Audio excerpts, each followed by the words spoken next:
Good afternoon, everyone, and welcome to our first Friday event in March, which today we have as our guests Jim and Graham from Bizval, and they are specialist business valuation company who also work reasonably extensively in the franchise sector.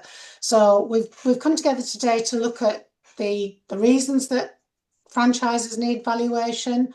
We're talking about valuations for franchisors and franchisees, and from Graham and Jim's point of view, you know, their kind of raison d'etre and expertise is here to talk about very much the factors that affect valuations and how you can and should look at your business or look at franchisees' business as part of the preparation for whatever reason it is that the business needs to be valued, whether it's a sale, whether it's an exit, whether it's a resale, etc., and the factors that impact that.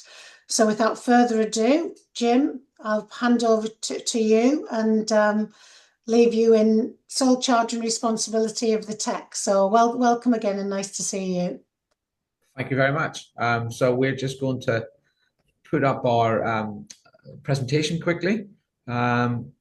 So if you bear with us a second whilst we locate that. Oops, there we go. There we go. Can you all see the valuation? The screens? Yeah, good. Excellent. It's always dangerous putting me in charge of anything technically, but there we go. We're there. So so nice to meet everyone. Glad to meet you. I'm Jim. I'm sat here alongside with Graham, and I think we will probably start by introducing ourselves. Yeah, Fantastic. Yeah. So I'll head off as I'm already speaking. So just to put things in perspective, I've been working in different capacities inside sort of the franchise sector for probably the last 10 plus years, from various different angles. So what's it called? Oh, sorry. Sorry, guys. Some technical challenges there. So just literally in terms of my background is financial services. I created some protection plans specifically within the franchise sector, and the purpose of today really is to deliver with regards to, from a franchisor and a franchisee's point of view, trying to understand what does a business actually become worth, and the factors that impact on it. There's always resale values within franchises in terms of from a franchise perspective, but I think today is really to try and shine a light on some of the factors that impact on that. But look, I'll let Graham introduce himself, and it'll all become clear as we actually go through the presentation. Fantastic. Thank you, everyone. Thanks for having me here. I'm Graham Stephen. I'm the CEO of Bizval. You can hear by the accent. I actually live in Cape Town, South Africa. My mum is originally from Devon and my dad is from South Africa. So I've got a foot in both sides. But we started Bizval to really help, you know, various use cases around business owners, independent valuations, and demystify this, because it's often something that's sort of shrouded in mystery. And we've taken a very pragmatic but defensible approach to how we work on business valuations. Today, we're going to share some basics around that. Why valuation is important? What are some of the drivers? We're going to show a simple demonstration of a restaurant franchise example. And then hopefully some time for questions if you have that. So Jim and I are busy sharing a laptop. I left my travel adapter at home. So if we have a few glitches switching between screens, just bear with us, but should be good to go. Sure. Okay, there we go. So I think let me kick off, and I think the first thing we want to talk about is why valuation matters in franchising. The reality is, at the end of the day, a business valuation, simply speaking, is what is that business worth to an investor? So is what would somebody be prepared to pay for something to get a future return from it? In the franchising space, there's a number of complexities that get added from a valuation perspective. One is there's a dependency on the brand, you know, so if you're a franchise and the sort of franchisor brand is not doing well, that has an impact for the franchisee. Often with franchise businesses, there are contractual limitations. So, there might be a defined time period that the franchise has been agreed for, whether it's 5 years or 10 years. And there might be some gates along that way. So the franchise agreement is very important from a franchise perspective. There's usually a royalty that's paid from the franchisee to the franchisor. So you have to take that into account, both the level of that royalty, how that gets calculated. There might be restrictions on whether those shares can actually be sold or not. And that could be written into the franchise agreement. And I think importantly, when it comes to franchisee and franchisor valuations, there's often tension between the two parties. I know this is mainly franchisors on the call, but if it's a franchisee and he needs to sell the franchise back or he wants to sell it, how does he know that the franchisor is independent in that assessment? So I think there's always these sort of dual stakeholder tensions between the parties. So that's, from a franchise perspective, those are some things we look at. It's also important to know that value is not just an EBITDA number or profit number times by a multiple. I think often what happens in franchises is that it gets simplified to, all restaurants like this sell at 4 times profit. And we're going to show that that's not the right way to look at it. Even though franchisees are similar, there are definitely differences that you need to factor in terms of clientele, owner dependency, all those different things. So we're going to break that down today. And the reality is that if you get the valuation piece wrong, it creates a number of issues, whether it could be failed funding. If a franchisee's had to take a loan to acquire the franchise, it can create a strained relationship between the franchisor and the franchisee. It leaves you open to litigation down the line. And I think also importantly, at the end of the day, we're all entrepreneurs. We're trying to create value. And if you don't understand what the drivers of value are, it leaves money on the table for both parties. So, Jim, I don't know if you want to add anything to that. No, I think that's it's a good introduction to the factors that are specific to franchising that overlay the basic principles within a normal valuation. Yeah. I think maybe just to drive into a few, others that I've touched on some of them already. Yeah, when it comes to franchisors, the franchise agreement, ultimately, what is a valuation? The valuation is what is somebody else prepared to pay for that income stream or that asset stream. Now, with franchises, I'm going to use the word generically, also going to be O's and E's, but things like the renewal rights, are those guaranteed or are they discretionary? So, if the franchisee is not performing, what happens? Can they extend the franchise agreement? Is it an open-ended agreement, or is there a time period attached to that? The territory exclusivity. So can you operate just in a particular region or just in a particular county, or do you have an open mandate? What happens to the royalties and the marketing levies? Refurbishment is a big thing that often comes up in franchises, particularly in like the restaurant or the tourism industry, is what happens if you have to go and do a refurb, for argument's sake. So these are all the things that beyond a normal SME valuation, we need to think about from a franchise perspective. Let's try and navigate over here. Okay.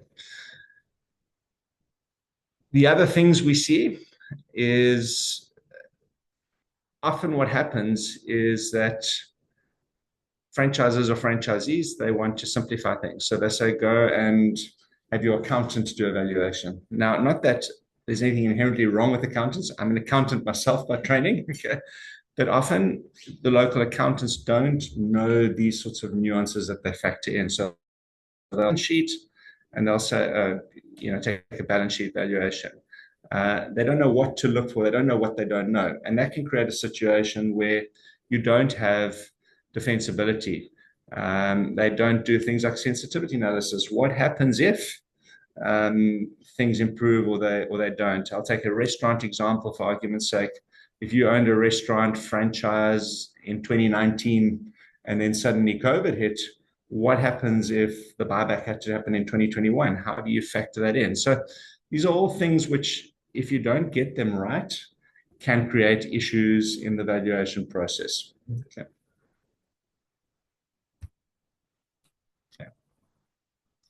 So, Jim, I think maybe you can talk to these points here, and I think we're getting into the meat of, what are some of the things that we need to think about when we're doing evaluation, and also some of the reasons why we might need to do evaluation for franchisors? Yeah, I mean, I'm going to step aside from that slightly for a second. I mean, I mentioned earlier about my entry into the franchising space, and I'll tell you exactly where that came about. I had a franchisee who was looking to protect his liability with regards to the money he borrowed with, and he was a multiple. I think he owned 7 different units within that particular brand in terms of what they're doing, and had some family money and had some bank lending with regards to where it was going to it, and had wanted that element protected, so that was covered when he was in it. And it's by way of background, and I was able to put that in place. And through the conversation, I asked him, what's your resale value? What happens on exit? And he got his contract out, and we looked at that, and I said, so that's fine on resale, but what happens if anything happens to you? What's the impact of that? And that's when it then drew us to some of the clauses, which can be particularly difficult when it comes to, or has an additional tier to when it comes to value in a franchise, because in that instance, the franchisor had veto rights over what would happen from a succession point of view with regards to that franchise in terms of what the value could be valued at. So it's factors like that comes into, so it's not just, and it is equally, you can see on the screen about the number of years remaining within the contract, what are the renewals periods at that, but it's also the succession part that gets built into it as well. So and how do you therefore incorporate that within it? So I think that's the key bit really, in terms of we apply when we do evaluation on any company. Every valuation we do follows the model of understanding what the business is capable of producing into the future, and what are the risks, the impact on the ability for that to happen.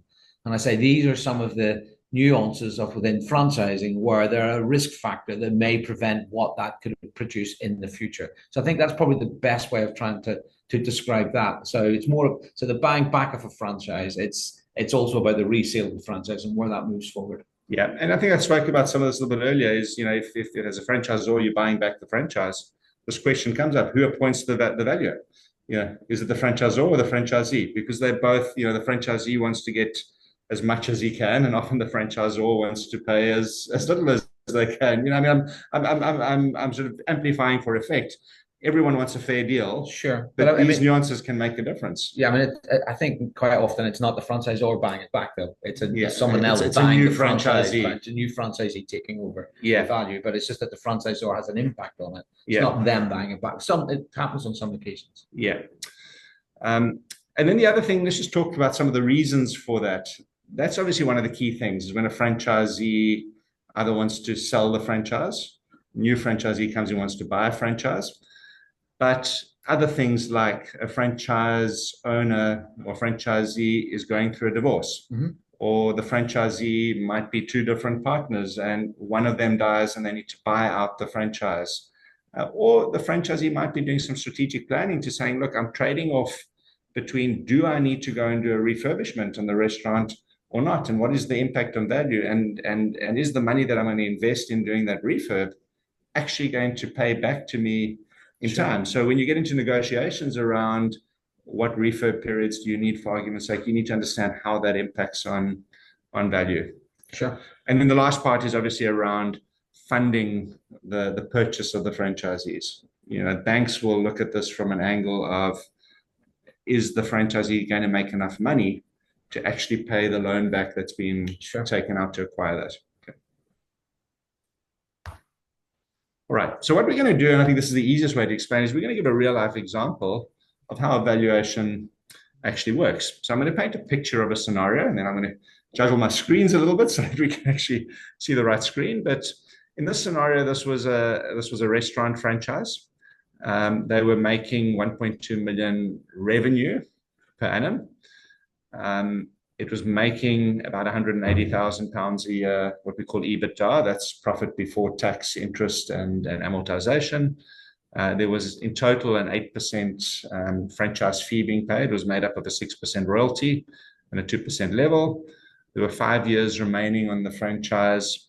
There was a refurb due in 2 years that was going to require some investment into the business. But the other key thing, yeah, it was quite owner dependent. So the franchisee was very operationally involved and he was actually working in the business. So I'm going to take you through a valuation on our platform, and then we're going to talk a little bit about that. Sure. Okay. Give me 1 second. I'm going to change screens. Can everybody see this new screen here? You should see a valuation screen. Thumbs up? Yeah. Great. Thumbs up. Okay. All right. So I'm just going to put in some dummy information in here. I'm just a franchise test. Okay. And we're going to say restaurant. So when we perform a valuation, we go through about 6. Using Jim's keyboard here, so excuse me with my 2 left fingers. Okay. Test. That's. His at is in a different place, mail.com. There we go. Okay.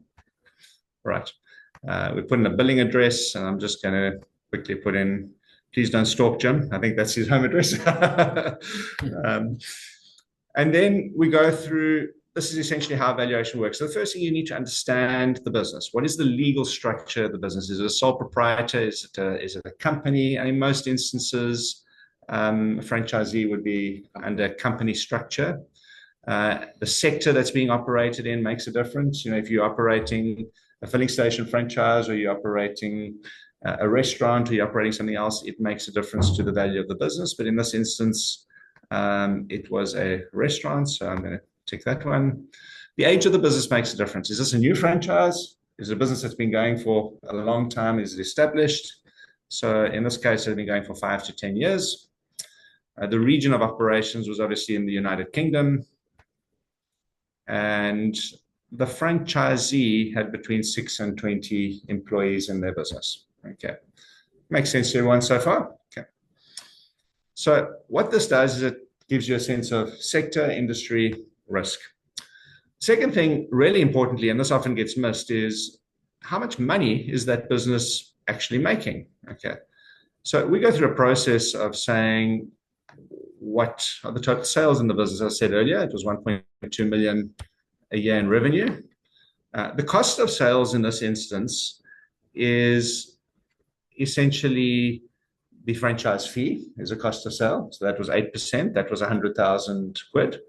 And then there was also the food that goes into that. So the salaries and the wages and that we'll cover just now. But the basic cost of sales in here was 100,000 fee, and then there was another 300,000 raw material cost of sales. Okay. Concentration risk is important. So what percentage of your revenue comes from your 3 biggest customers? Obviously in a restaurant, you've got lots of customers. So unless you've got one big hungry guy who comes and eats all your burgers, this is not really an issue. So less than 10% of the revenue in this franchise was coming from one customer or 3 customers.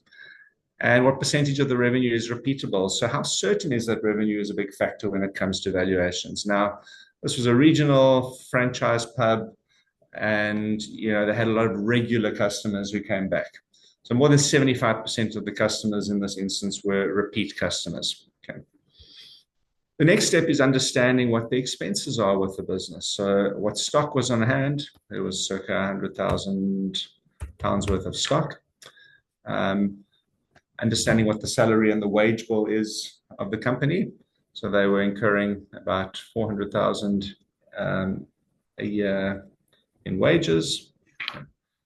And then importantly is, what is the fair market salary for the owner or the operator of this business? Now, this is an important step when you're doing a value gets ignored, is that the operator needs to pay themselves a salary. So the value of the business is after what you're paying the operator salary. And in this case, the fair operator salary was 80,000 a year. Advertising and marketing expenditure, there wasn't anything here. We already covered that in the franchise fees. So the franchisor was doing the advertising and marketing. The property was not owned by the franchisee, and the annual property and rental expenses were 150,000 per year. I'm just making sure I've got all the numbers correct. And then there were other cash operating expenses of circa 200,000 a year. What that does, if you add that all up, I've intentionally made a mistake here, is it said that this business was actually making, the franchisee was losing 30,000 pounds a year. I know that's not true because in the scenario I painted to you, we know they were making 180,000. And the way this platform works, I'm going back there, so that doesn't seem reasonable. And what I realized here is I actually made a mistake in my capture.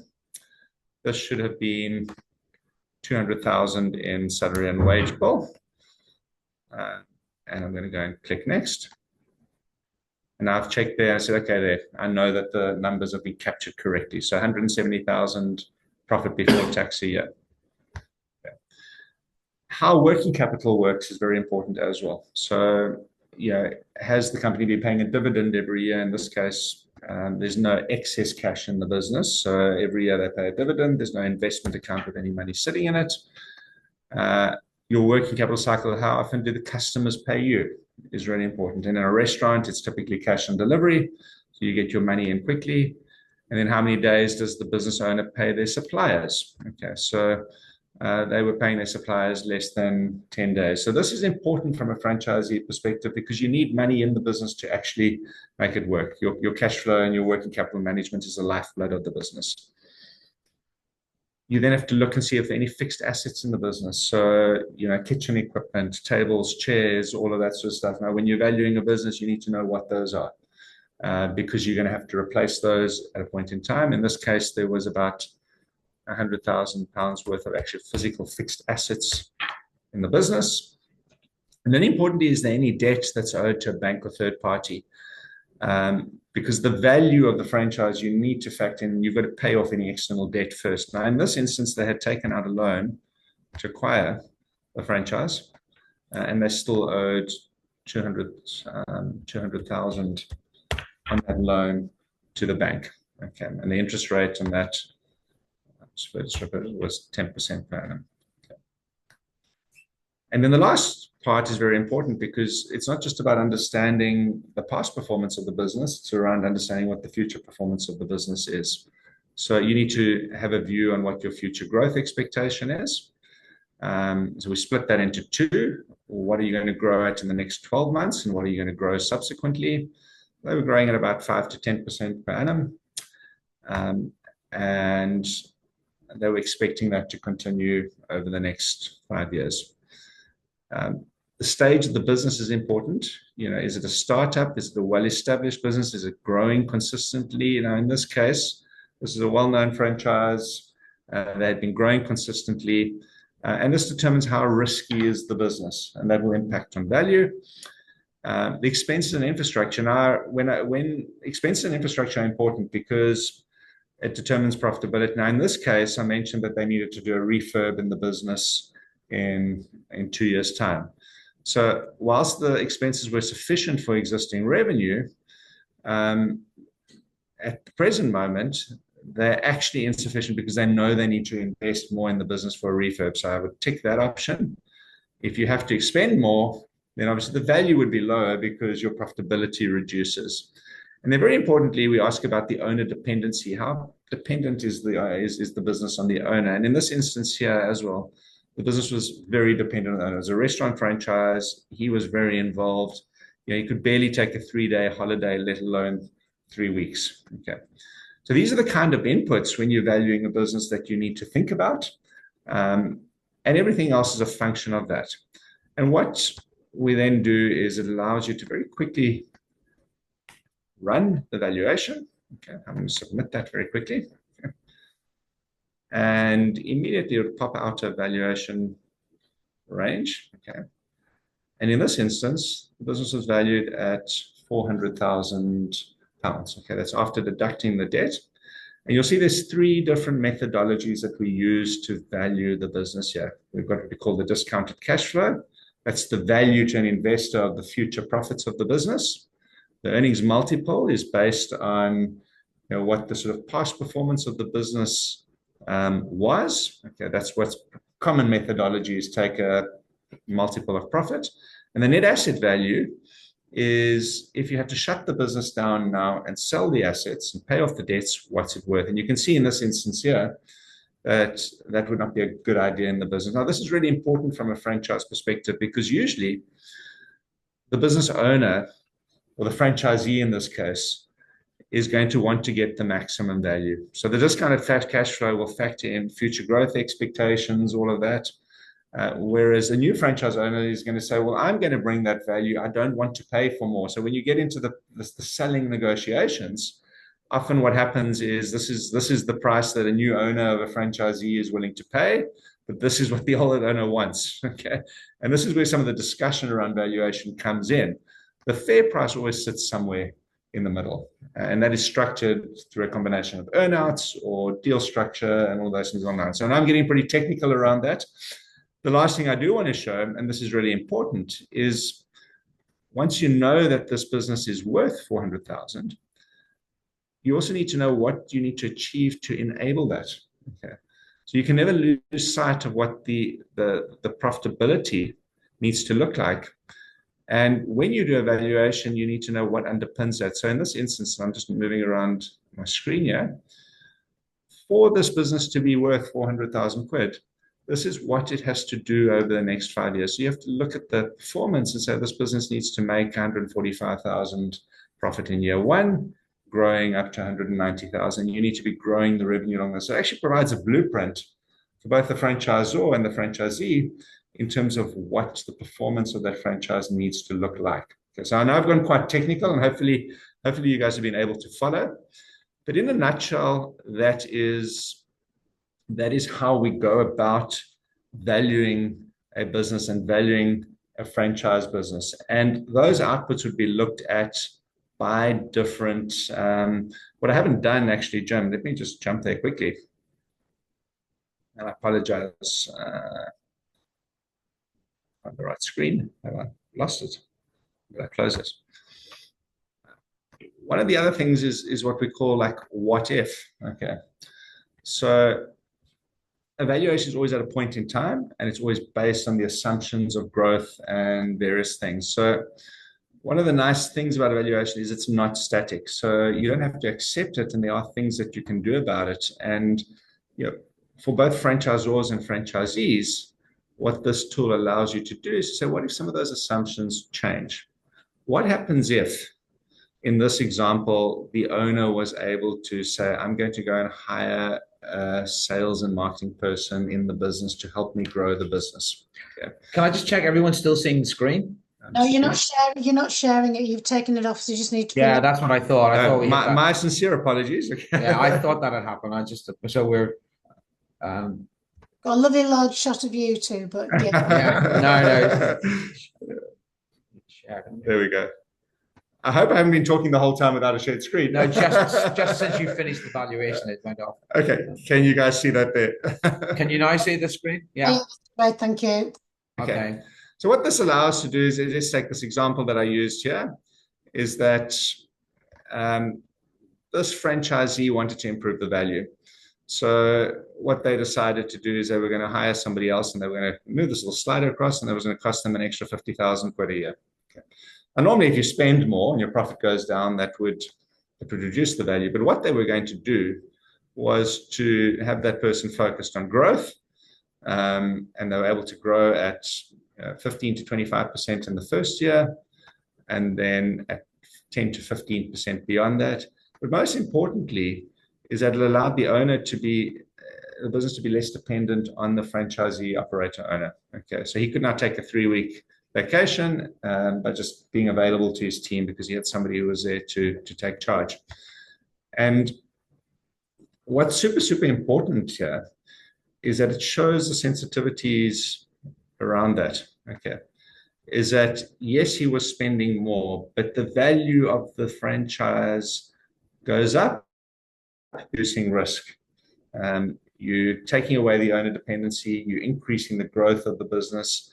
And these are the sort of discussions that franchisors and franchisee, if you're just looking historically, it's very hard to actually pinpoint the fair value. So this tool that we've built for franchisors and franchisees allows you to see what those sensitivities are, and allows you to benchmark against other similar businesses in that range. So I just wanted to highlight that very quickly. It's a very simple analogy, but the sensitivity of evaluation is key. It's not just because I acquired the franchise 5 years ago at X means that in 5 years' time the valuation is going to be the same, and you need to think about how those things move over time.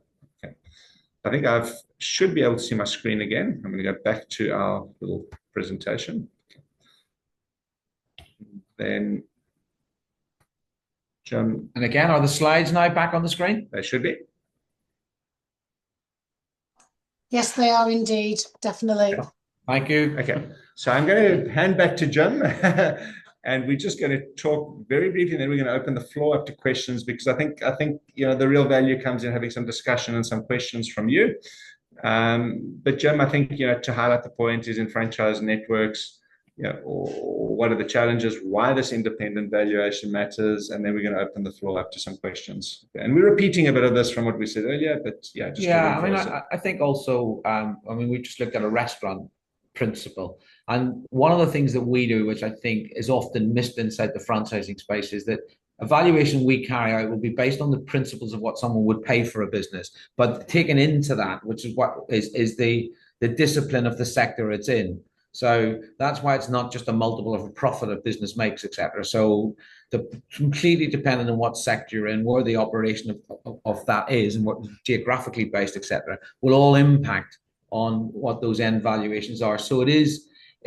I think it's an important and beneficial tool for both franchisor and franchisee to know what are those levers. I mean, we granted a quick demonstration of, once you got the valuation, what can you change to make the business worth more, or what are the things that could change that might have a negative impact on it. So those are what some of that sensitivity analysis does. So there's an element of educational in this as well, with regards to moving forward to where it goes. But from an independent point of view, that's what the bit that we do. So we have no bias towards what the valuation comes out with, because that's often the biggest issue. Buyers and sellers always have different opinions as to what something's worth, and the relationships within franchising often highlight that sort of the problems where those biases come from. So I think the independent of someone from a standalone perspective that can also explain why those numbers are reached, that is a pretty key thing. But I think you're right, Graham. I think we should move over to just taking questions with regards to what we've gone through already. The principle was really of this was to try and help an understanding over how do you go about valuing a business? Where in franchising does that vary to normal businesses, if at all? And how can that help you in the future? Right, thank you. That's super. If you could stop sharing. No, yeah, that'd be great, and then we can all see each other. That'd be super. Thanks, Jim. Yeah, that would be easier. Yeah, there we go. So, yeah, before we start, we have got some questions, and before we start in the questions, I always say when people come on to a First Friday as a guest, this isn't a pitch for you and your business. But having said all of that, just in terms of understanding for the tool.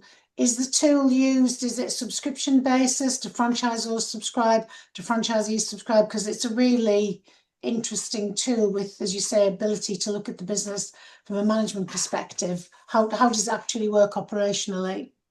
I mean, if someone wanted to, we weren't prepared to, as you said, it's not a pitch. But, if someone wanted to use the service, the fact is we carry out an independent valuation. So rather than giving you the tool to be able to use, there is a potential for that down the line, but essentially, I think there's a benefit in not very regular valuations, but in occasionally having a sense check in where you're at.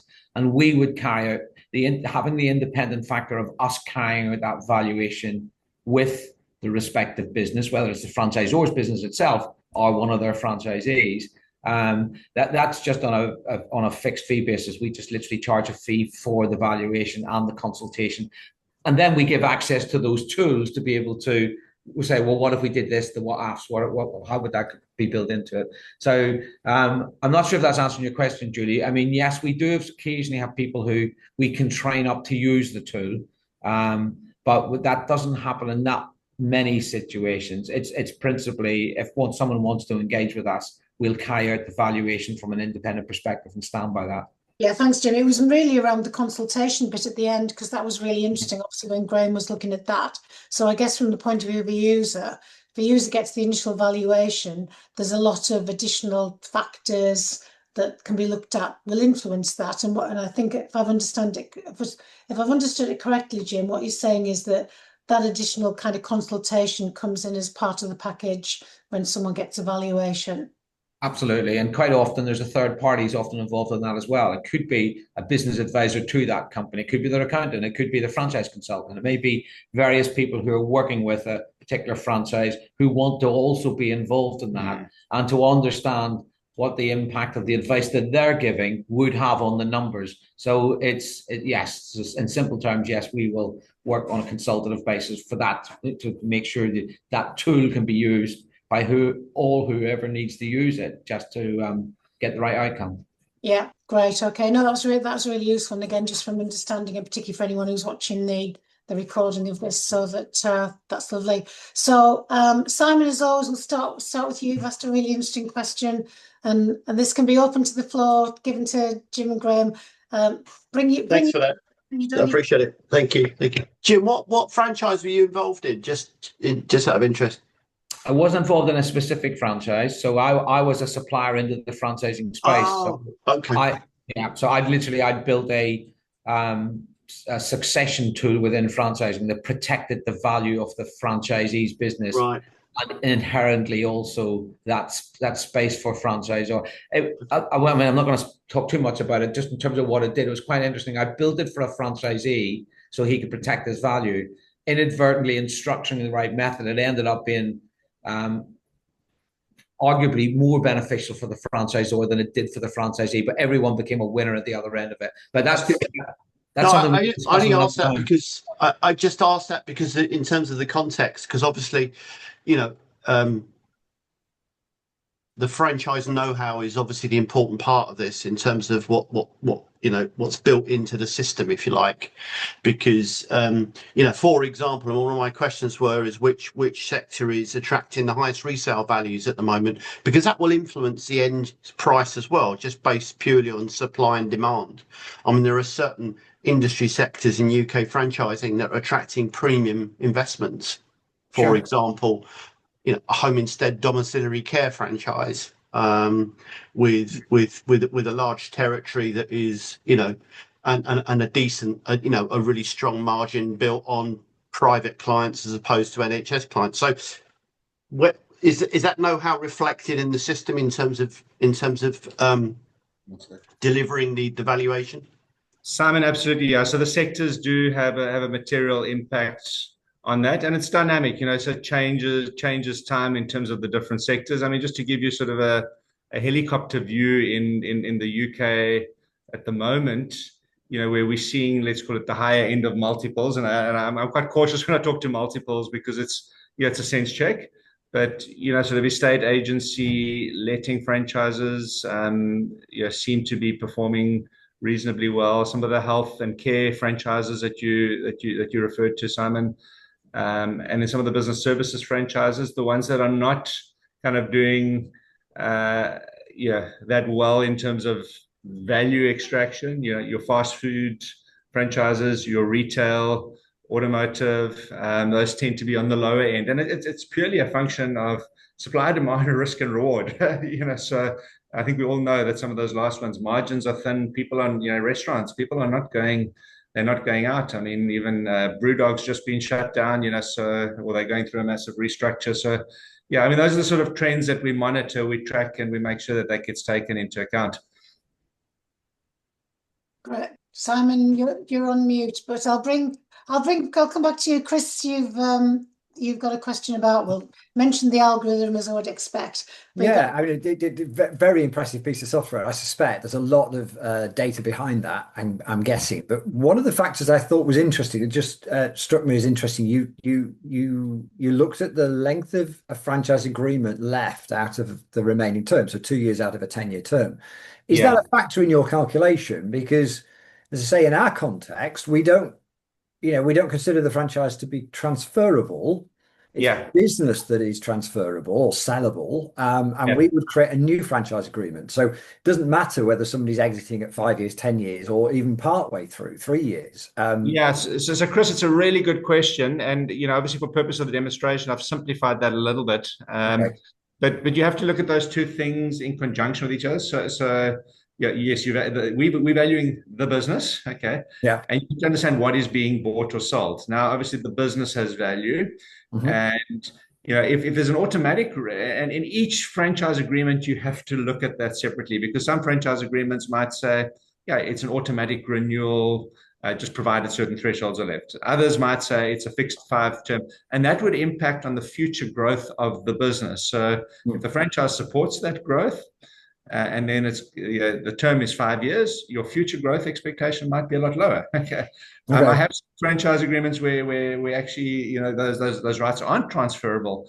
And it creates problems down the line, because sometimes a franchise agreement will say, hey, we will automatically buy back the business or the rights to this at a certain fee at a point in time. And what's happened in the meantime is, let's take a restaurant business, pre-COVID, post-COVID, how that sort of transferability was dealt with pre-COVID versus post-COVID could be materially different, but the original franchise agreement never foresaw that a COVID type event could happen. So Yeah.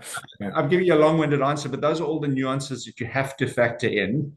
And that's why it's so dangerous to just kind of take this blanket, oh, we trade on a 3 times multiple, Yeah. because each and every single one is different. So we're just trying to illustrate those nuances are important. Yeah. Yeah, and then I suppose when the tool's being used, it's really important, again, if it's a franchisee, that hopefully, ideally, the franchisee includes the franchisor in the discussion at an early stage. Because even though lots of franchise agreements, Katrina, obviously I'm going to bring you in to talk about the legal aspects, lots of franchise agreements have fixed terms with the ability to transfer mid-term, but lots of franchisors will informally say, if when you sell, as long as everything's okay, you'll get a new franchise agreement anyway as part of the agreement if you've, followed the system basically. So that would impact what's said in the agreement is potentially not what would happen from an operational point of view if the franchisor is involved in that discussion at an early stage. So 100%, yeah. Sarah, I'm going to bring you in as the kind of last franchisor question. Sarah is part of our Flourish franchisor cohort, and I'm delighted the question that she's asked, which is starting with the end in mind, because that's the first module. That one is for Julie and for Chris. So Julie's been banging it into us recently that we start with the end in mind, and I've even started telling my friends this. And so my question is, can I do it the other way around? And so I'm far away from selling. I'm a franchisor, and I'm far away from selling, but I'm starting with the end in mind. And so can I, because I'm interested, and the work I'm doing on Julie's Flourish program is making sure every decision I make at a really small level is setting the business in the right way to then, and I really like your levers, all the different parts, and your illustration of actually we're going to hire someone, and you would have thought that would take profit down, but actually it increased the value. Being able to look at the different levers I have in the business and going, and increasingly. And so therefore, I would have absolutely thought that I shouldn't hire someone because I'm trying to keep my profits higher. But actually, your illustration was really, really good on that. So that's a bit of a waffly way of saying, could I use the tool, potentially to just look at all the different elements I have in my business that I should be focusing on? So, Sarah, it's a great question, because I guess the example we used was looking at the franchisee business, but you asking, okay, you've got a number of, and what is your business as the franchisor business? What's that worth? Okay, so that's absolutely 100% correct. And we would go through a similar process. We'd look at what are your revenue streams. Your revenue streams would be, the royalties and the commissions that you earn. Your expenditure would be the marketing expenditure and all that. So we'd look at your business in very much the same way. And then you would use the tool to kind of say, okay, well, what are the best courses of action for me? Should I go from 20 franchisees to 200? What does that mean for me? And you would go through exactly that same logic. Yeah, and I think the point you raise as well is no two businesses are exactly the same. Your franchisor business might look similar to somebody else's, but you've got different nuances in that. And that's what we actually really, one of the reasons we advocate the tool is a strategic planning tool to help founders, okay, both the franchisors and franchisees, to understand the implication of those future decisions, because what you do now can impact you in the future. Let's just take a very simple example. Now, if you want to live to 100, okay, best make sure you've got a good diet. You're not smoking or drinking too much. And you actually taking care of your health and your body, and it's exactly the same in the business. You get those things right. So I'm giving you a long-winded answer to a long-winded question. Jokes aside, but, yeah, and I also think so. I mean, the simple answer to your question is yes. It allows you to simulate what you need to do to get to the value you'd like to reach. So in very straight terms, yes. If you said that, if the tool said you'd be worth, I want it to be worth 10. Then we can run the simulations as to all the different actions. What would that do? Would it achieve it or wouldn't it? Because it's often not a single factor. It's the combined effect of which Graham showed when he said we didn't just add to the cost, but we increased the sales and we reduced the owner dependency, because they're all multi-leveled. So yes, the simple answer is yes. We can simulate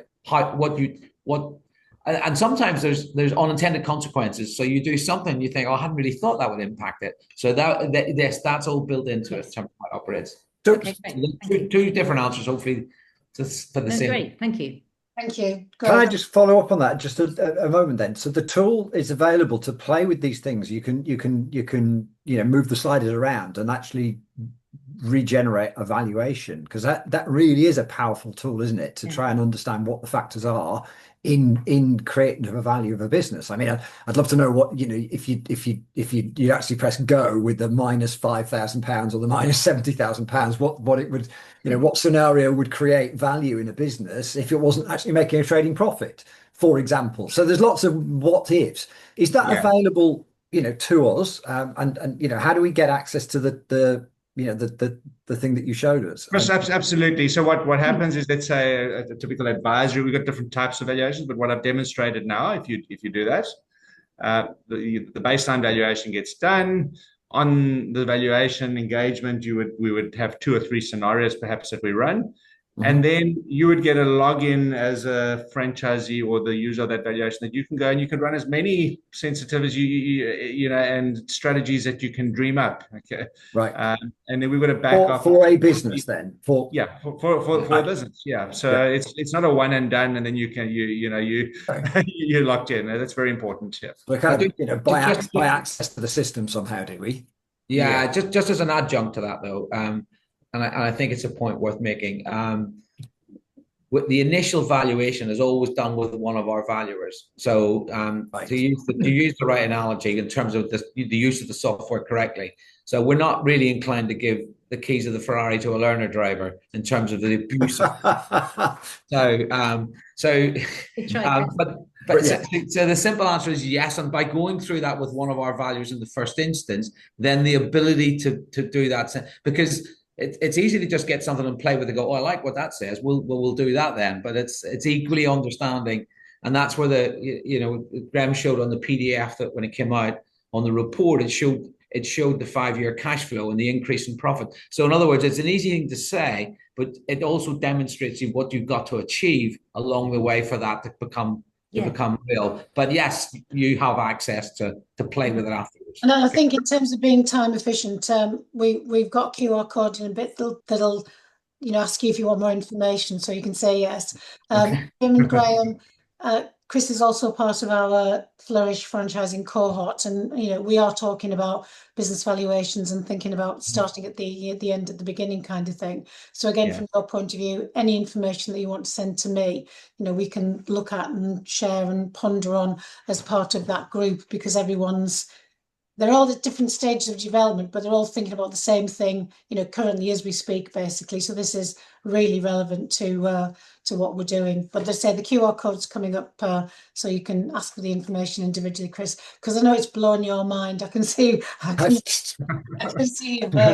I'm still spinning. I'm still spinning. Yeah, I'd love to look at my business, but franchisees' businesses, and really look at what that value creation is, because that's really what we should all be focusing on in our businesses, is in value creation. Yeah, and it's motivation as well, isn't it, Chris? Which is also what we were talking about. Yeah. So, Kat, I'd like to bring you in because you've got a question about external, but I'd just like to bring you in because obviously you're the legal eagle here today and involved in franchisees selling their businesses, no doubt, new franchisees buying their businesses. Just a kind of general experience of valuation. Is it an area that people make mess of or is it challenging? So I think obviously when we come on board, generally speaking, the heads of terms have been done, and therefore obviously the valuation has been done. So unless someone comes to us right at the very beginning saying, I'm looking to sell my franchise, as in a franchisee, and then they specifically, they're kind of fact finding, wanting to know about the process, then we obviously then recommend they go to someone to get the valuation done, rather than just, saying just ask your franchisor what the EBITDA, the multiple of EBITDA is, because as you say right at the beginning, that's not the right way to do it. But in terms of the franchise agreement term being offered to the incoming franchisee, I think I've only ever seen one franchisor say, right, okay, the seller had 3 years left on their franchise agreement, therefore you have got 3 years. And that's one out of, I don't know how many resales I've been involved in over the years. So I would assume it's relatively unusual. And similarly, because they're offered the incoming, the buyer is given a new franchise agreement. Therefore, as long as they are adhering to the BFA Code of Ethics, they will have at least one renewal term because of that. And obviously, lots of franchisors, are quite happy to continue renewing. Very few franchise agreements say we will only give you that one renewal. And some franchisors do say, they do, put in sort of 3 renewals or something. But it's only ever been one franchisor I've seen who has said you've only got 3 years instead of the normal 5 or 10 or whatever. That's really interesting. Sorry, just to interject on that, because the actual length of the franchise agreement has got no bearing on it from the franchisee's perspective. That has no bearing on the value of their business. But for the franchisor's value of their business, the number of agreements they've got and the terms within those the terms left on each of those agreements has got a significant impact on the value if a franchisor is looking to exit. Yeah, and then so it's a bit short-sighted of the franchisor to be doing that. Well, that's only one out of I don't know how many over the years. Well, that's crazy. How, bearing in mind the banks will only lend you an amount of money according to the length of your franchise agreement. If you're only being given 3 years, that's nuts, isn't it? Really? Yeah. It might have been in that particular situation. Might have been a 10-year term, and there was 3 years left, and the initial franchisee who was selling hadn't done their renewal, so therefore there was a 5 or 10-year renewal. But I was really, really surprised when I saw that, because I'd say it's the only one I've ever seen. And Kat, you had a question about external issues. Oh yeah, what was it? I can't remember. Oh yeah, so obviously we talked about COVID, which ultimately came as a bit of a surprise, and the long-term effects of it. And obviously then there are other things that go on. So obviously at the minute, things have been escalating in the Middle East. There's always things going on all the time, but does it take into account, for example, if it was felt that worldwide issues or things within a country, so so if at that particular time the political climate was particularly unstable within that country or worldwide, would it take into account that? Or a second COVID type scenario? Could you make it accommodate that, should I say? Yeah, I'm going to answer that in 2 ways. Is again, that is very specific to certain events. One of the reasons you'll see when we, and that will impact on your future growth if, is it a long-term trend where a particular industry is like in a long and slow decline, for argument's sake. Is it an exogenous factor which may have an impact for a short period of time and then adjust? Is it a factor that means the industry will continue, but you need to, I don't know, let's say it's a compliance factor, so your costs may need to, the business will continue to grow, but your costs may go up because you have to have additional compliance costs that comes in, for argument's sake. So the way that our valuation model works is it allows you to make those adjustments depending on the type of event. So if it's a Middle East travel disruption, it may impact your sales growth for the next year, for 12 months. But beyond that, things are expected to return to normal. So that's one of the reasons we say, what's the expectation for the next 12 months? We have the mechanisms to say, okay, well, yes, it's a fact it's not going to slow down sales, but it means we need to invest more in cost. Or maybe its costs are going to come down. Maybe we're going to use AI as a tool so that actually our costs will stay stable while revenue grows. So we've got the mechanisms in the tool to be able to do that, but each case is unique. And that's why also we don't just want to release the keys to the Ferrari, so to speak, and let a franchisee or franchisor do it on their own. I'll use a very quick analogy on that is when a new franchisee comes on, the franchisor takes that franchisee through an onboarding and a training and a standards process and what have you. And for the first little while, a franchisee might operate under supervision or something along those lines. And it's very similar to that. And once, maybe you've got a franchisee who's now got 3 restaurants, the next one that he opens up in the region next door, he doesn't need to go through that because he knows what he's doing. And I think we operate in a very similar way to that. Right. That makes sense. Yeah. Julie, I was just going to say, in terms of the range that we've been involved with, I can think of 2 examples. One would be a business format where it actually was a garden treatment business, and the sale value was based per customer, whereas a home services business where the franchisee does what it says on the side of the van is often based on actual profit that can be demonstrated from accounts. So would that come into consideration with your valuation? Sorry, Ken, was that the way that the franchisor valued the franchisee's businesses? Yes.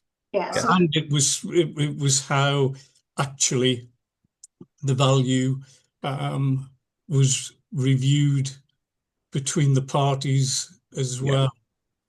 Ken, can I answer that very simply? There's 3 fundamental ways of valuing a business. It's what we call the discounted cash flow, the future value, the current value of future profits, okay, and how reliable, how repeatable, and how risky are those, okay. Then we have the market multiples. What are other similar businesses selling for, and then what are the net asset value, okay. So what's the business worth dead? The mix of those varies by sector. So if you're in a very asset-heavy business, like I don't know, a mining business, okay, there's not a lot of mining franchise businesses. Net asset value will matter. Services business might matter. What you refer to there is how those profits are generated or how the valuation works. Yeah. It's a proxy that's being used in that first instance there. We say, oh, so many customers at 300 Rand. But they're using that proxy to actually work to an annual profit. Okay. And the proxies are often rule of thumbs. Those proxies can change. So we always advocate is no matter what the business is, always work back towards a profit model and then see whether those proxies are sensible or not. The analogy I always use, and I know we're almost out of time, is just because you're 6'3", weigh 220 pounds, it doesn't mean that you're going to play front row for the England rugby team. Okay, you could just be a tall, heavy-set gentleman or woman, England women's rugby team. So. Oh, sorry, there's a screen sharing. So yeah, that's the short answer. Is I always avoid proxies because those rule of thumbs, you need to understand what goes into them, and bring it back to first principles.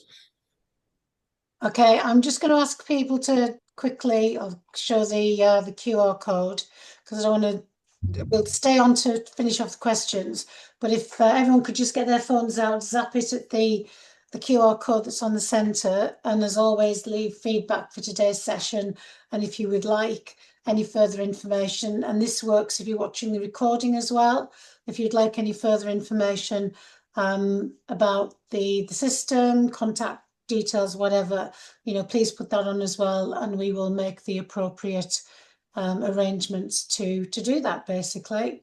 So there's the opportunity for everyone to hopefully give us some feedback about the session, and then for me to just go back to thank Graham and Jim about the time today to come and talk to us about looking at franchise valuations, because we do think obviously it's a key part of the whole business focus that franchisors and franchisees need to look at, and it's a really key part of running the business.